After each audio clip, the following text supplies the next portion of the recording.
Welcome to Top Shelf Men. I'm Reese. Today we're going to talk why in 2024, women who love to travel are still promiscuous. So this video is meant to be a follow-up to the video I made before, Red Flags.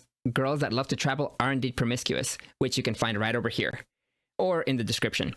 In that video, I go over girls that get into the habit of going overseas 2 or 3, 4 times a year, and they do alone traveling. And part of the reason that they end up doing this is to validate themselves, because indeed they are going to foreign countries where they know nobody, they don't speak the language, and they don't know anything, to exchange their sexuality for some adventure. So I recommend that you check that video out if you haven't so already. It's the most viral video on this channel. But I wanted to do like an add-on to that video, and that's what this video is for. As I've stated before, women love talking about themselves, but they always talk about themselves in a positive light. They like to avoid the harsh realities or the negative things about the decisions that they make. So they will tell you something, but they'll give you a positive spin. They'll say, oh, I've been to 43 different countries. Oh, I travel 3 or 4 times a year. But if you're red-pilled, you know for a fact, especially if these women are traveling alone, and also even especially if these women are above the age of 30 and they've passed their reproductive prime, these women are going overseas for adventures. They're going overseas to get new notches on their belts, to collect new flags, as I've said in the title of this video. And women will always tell you the truth about themselves if you read between the lines and you listen carefully, because at the end of the day, women love talking about themselves. So I was criticizing my previous video about like, well, women can do whatever they want, it's their choice. And I do agree. I've taken great benefit from girls that have traveled overseas to my particular city, where I have met them, had short-term relationships with them, banged their brains out. And then I got to send them home, and I didn't have to worry about them. I didn't have to think about them again. And it was a great, wonderful experience. So I have nothing against these women. What I do want to say is that if you have a girl that you are plating or dating, who loves to travel and has a long history of traveling, and, you know, she's having her private indiscretions while she's traveling, then be careful whether you turn her into a long-term relationship or, God forbid, you decide to marry her. Because the reality is that she's been through a lot and she's going to have a very hard time pair bonding to just you. Through my internet sleuthing, I found a prime example as to one of these girls that loves to travel. And I found her to be such an archetype of the girls that I know in my personal life who also love to travel, and they go on Tinder to find new guys. Every country they go to, they want that new adventure, they want that new notch, they want that new memory.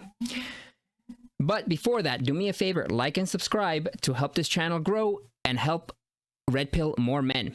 Also, on my website, topshelfmen.com, I have a counseling session, topshelfmen.com/counseling, where you can submit if you're having an issue with a girlfriend, if you are having questions about starting a business or business growth. Feel free to drop me a line. You will be kept confidential, and if your story is interesting, I will respond and I will make a video about it. That way, we develop a community of top shelf men helping each other out. Now, back on topic. So in my social circles, I know a handful of women who they all tend to have similar characteristics, where they were gorgeous. They were knockouts in their 20s, but now they're in their mid-30s to later. So they're having a very hard time getting men to commit to them. They're either divorced or they go through relationships very quickly. They'll have a relationship that lasts a few weeks to a month, and then they'll jump to the next guy. So they're fairly high mileage. And one thing that they have in common is that being single women, having their job with their 4-year college degree or whatever they do, every time they have a chance to take vacation time, they enjoy going overseas. And they tell me that when they go overseas, one of the first things that they do is they go on Tinder to check out the local guys. Then they will swipe through them and they will find the most attractive men and they meet with them. And then it's a coin toss. Whether they like the guy enough, they'll spend the night with him. And they do this multiple times a year, and on vacations, they'll either make one vacation boyfriend and stick to that one boyfriend, or they'll go through as many guys as they can. And these women are aware that these are short-term trips, so these are short-term boyfriends. So instead of looking for the beta buck side of the equation, or looking for that unicorn where the guy is an alpha that has bank, but he's going to take a woman who's well past her prime and turn her into pretty woman, they know that these are short terms, so they basically look for the hottest guy that's interested in banging them out. And this turns into a sort of validation for them as the years keep going by and they notice they keep getting older, and especially in their home cities, hometowns, they cannot get the high value guys to commit to them. The high value guys will absolutely smash, but they'll never commit to them. They'll be like, you know, what are you still doing here? Go home. I don't want you to spend the night here. I've literally heard that from some of these women. And they get disappointed. Like, what did you expect? You are way, I mean, don't get me wrong, you're still pretty, but you're not young anymore. Who's going to buy that? And I've heard the same story from multiple women following the exact same pattern. So in my internet sleuthing, I came across an interesting Reddit post that actually describes the quintessential experience that these women have. So let's take a look and see what we learn.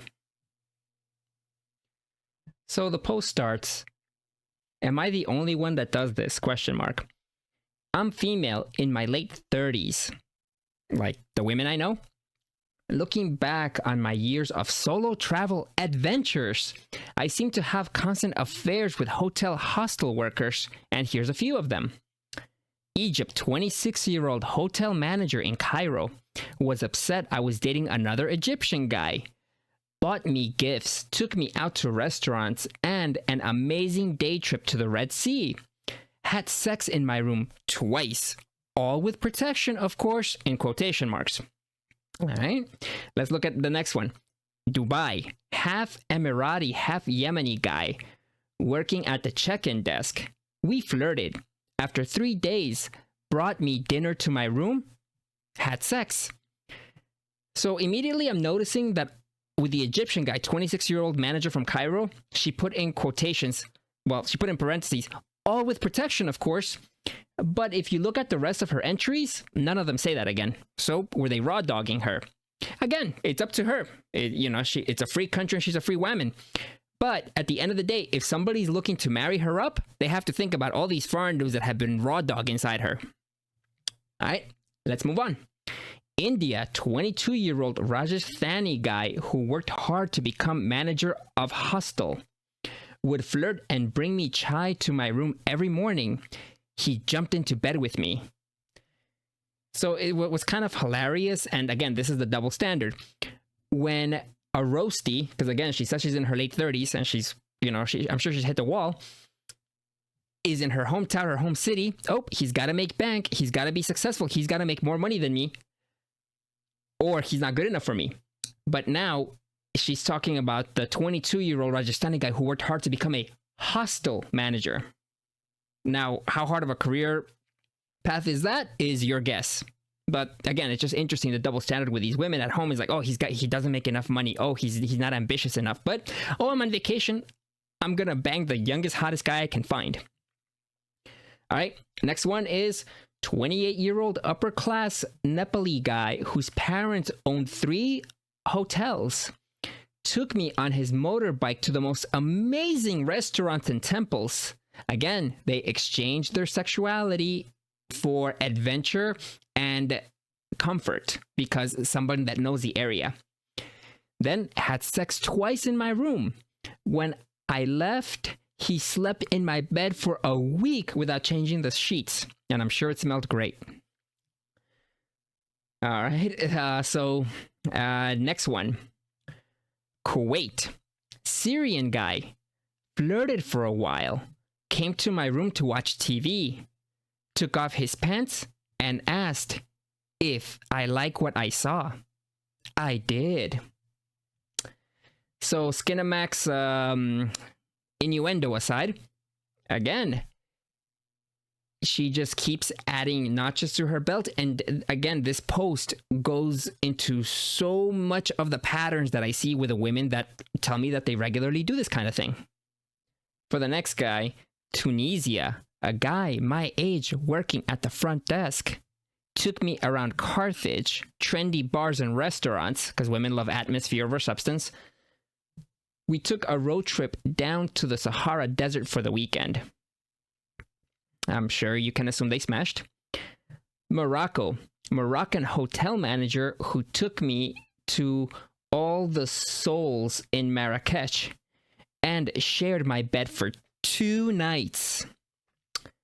Cancun, head chef at resort from Veracruz, cooked me amazing food and would come to my room after dinner service with a bottle of champagne. I had a great time with all of them, but surely I'm not the only girl they do this to. I'm sure they hit up every attractive girl that comes through the doors. Has this happened to any of you? What is your story? So all this liberation, all this feminism, all this independence has turned your typical post-wall woman who is low on fertility and low on options. It has turned this kind of woman into what used to be the old guy that you would see going down to South America or Southeast Asia, where they could find some desperate young girl to be their girlfriend 2 or 3 times a year, however often they can afford to go on vacation. It has literally turned your post-wall roastie into that. So these post-wall women get the validation that they don't get back at home by going overseas and getting banged out by these young chads who are excited to bang this foreign women. But they're even more excited that after a short while, this woman will not be their problem anymore because she has to go back home and they can move on to the next foreigner that's looking to smash a young dude for validation.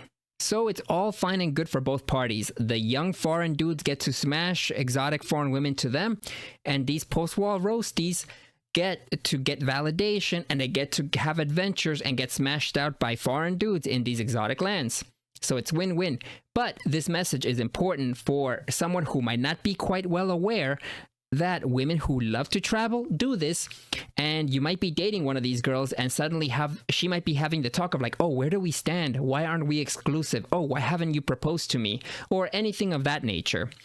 When these women get to that point, I'm telling you, if they had a past of loving to travel, walk away from them because they have as many notches as they have stamps on their passport, if not more.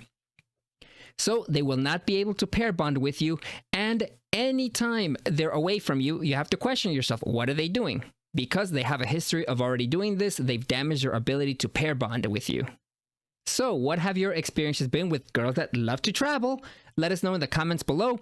Also, if you're having issues with a girlfriend, with a breakup, with a wife, feel free to reach out to me at topshelfmen.com/counseling.